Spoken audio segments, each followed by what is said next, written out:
Hello, nandito tayo ngayon sa Malate Church sa Manila. At nakikita nyo sa likod natin, mga paring Katoliko ito sa pangunguna ni Father Robert Reyes. Ito, may kakaiba silang suot ngayon. Father, ano po ba itong suot ninyo ngayon? Ito po yung sako na isinuot ng mga Kristiyano ng mga unang panahon kapag sila'y nag-aayuno at nagsasakripisyo para sa personal na pagbabago, yung conversion ba. Kaya nung panahon ng mga propeta, ito po yung panawagan palagi kapag nagkasala, hindi lang isang tao kundi isang buong bayan katulad ng Ninive. Kasi yung propeta Jonas, doon ko po nakuha yung inspirasyon sinabihan siya ni Yahweh, Jonas, puntahan mo ang hari ng Ninive kasi gusto ko nang wasakin yung bayan nila na immoral, na wala na talaga silang dinodiyos kundi luho, layaw, sarap, pera, kapangyarihan, nawala na ako. So natakot si Jonas, alam niya anong nangyayari sa mga propeta nagigipit, minsan pinapatay. Tumakas siya, nilulon ng isda, pagkaraan ng tatlo at tatlong araw at gabi, iniluwa ng isda sa Ninive, iba na si Jonas, natauhan na. So Father, bakit kayo nakaganito ngayon? Damit na sako at meron pa kayong abo dito sa mukha ninyo? Kasi nga po, yung hari ng Ninive, nung sinabihan siya ni Jonas na magbalik loob sa Diyos, nakinig kay Jonas. Kaya sabi ng hari, kayo po lahat, aking mga tagasunod, aking mga mahal na kababayan, lahat kayo magsuot ng sako, magbudbod ng abo sa buong katawan, at huwag kumain. Mag-ayuno, 10 ng inyong mga hayop, pati hayop hindi kumain, at pagkatapos ng ilang araw,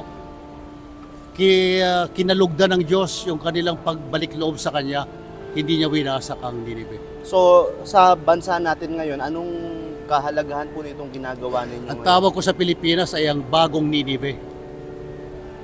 We are another Ninive. Bakit? Hindi tayo nawawasak bigla. Nawawasak tayong dahan-dahan, winawasak na tayo hindi ng Diyos, kundi na sa ating sariling kapalalauan. Flood control, yung mga sabungero, lahat ng uri ng korupsyon, lahat ng uri ng dayaan sa eleksyon, lahat ng mga pang-aabuso at panglolokon, kayang-kaya natin gawin dito. Kaya ang tingin ko, Paterno, marami tayong pagkilos na politikal. Sisigaw natin kung anong mali. Pero nakalimutan natin na ang mas malalim na ugat ng problema ay sa kultura, cultural, sa moralidad, at sa spiritual. Kaya we're addressing ang aming tinutugunan yung katotohanan na buhay ang demonyo, buhay ang kasamaan.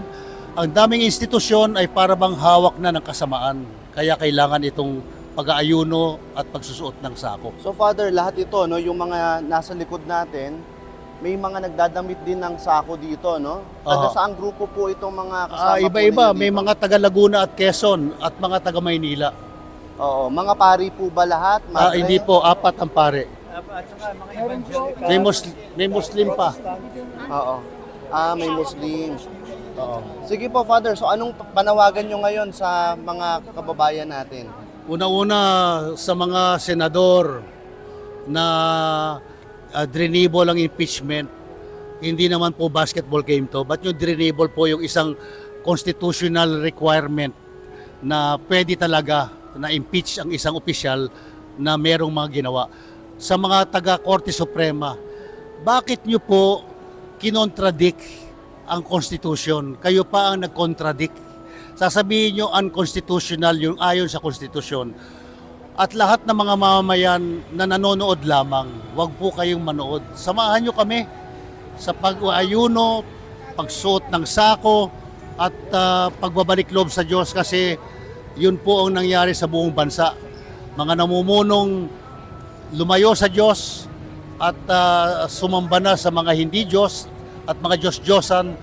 Kung kaya tayo po ngayon ay lumulubog unti-unti sa sitwasyon na kanto na parang wala tayong mga namumuno na inaakay tayo sa tama. Parang mas umiiral yung mali, yung taliwas sa konstitusyon, yung ayon doon sa mga hindi maganda ang plano sa kinabukasan. Ganon, panahon ng lumuhod, manalangin, mag-ayuno, at hingin ang tulong na magkaroon ng malalim na pagbabago sa kalooban ng bawat isa. Thank you very much, Father. Thank you. So ito, no, yung ritual nila dito, yung isang ritual ng pagbabalik loob sa Diyos sa kabila ng maraming mga problemang hinaharap ng ating bayan ngayon. So ito, no, meron ding mga ibang nakadamit ng sako dito sa Malate Church. Abangan natin yung mga susunod nilang mga galaw sa mga susunod na araw. Ako po, si Paterno Wes Makel.